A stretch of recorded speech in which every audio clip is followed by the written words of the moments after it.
Technology risk mitigation is about managing change. A big part of what my company does happens in a space that changes rapidly. So in the next few minutes, I'm going to share some of my thoughts on this topic. I figure technology change is like a steamroller.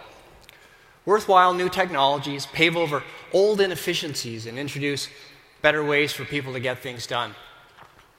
Ideally, you're driving a steamroller yourself, but sometimes even then you find yourself in the path of a much larger steamroller and you realize you're the little guy.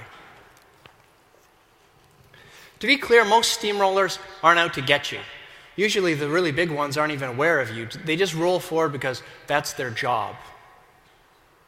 And even if it's your friend at the helm, you can still get run over if you're not mindful about where they're going.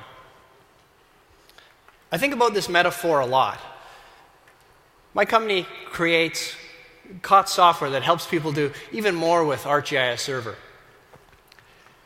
And while I think we definitely eliminate all kinds of inefficiencies associated with custom development and the process of building applications, some of what we do is definitely in the path of where Esri will eventually go with ArcGIS Server. Nonetheless, we've had success with this model for going on 10 years now. So how do we do that sustainably? I'm going to talk about a couple types of change that we manage. First is Esri change. Where Esri is going and when is of critical importance to us. So we watch closely, we count on good communication. It's why events like this and our EPN relationship are so strategic. Next, there's more macro technology change. We're always on the lookout for new trends or technologies that will require that Latitude and Esri adjust course to ensure that we're both in a good position.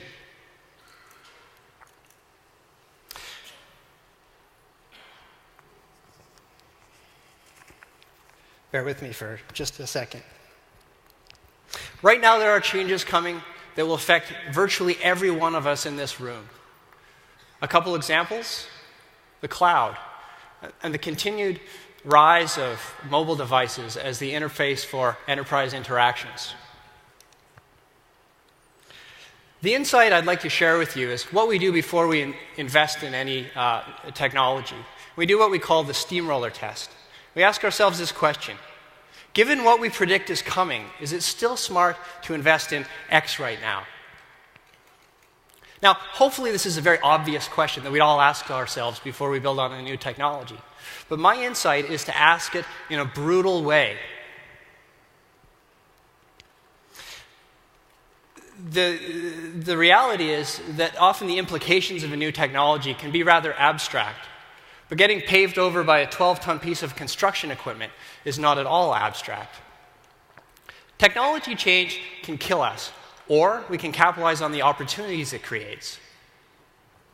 The key is to get good at assessing what's coming and then responding to that change.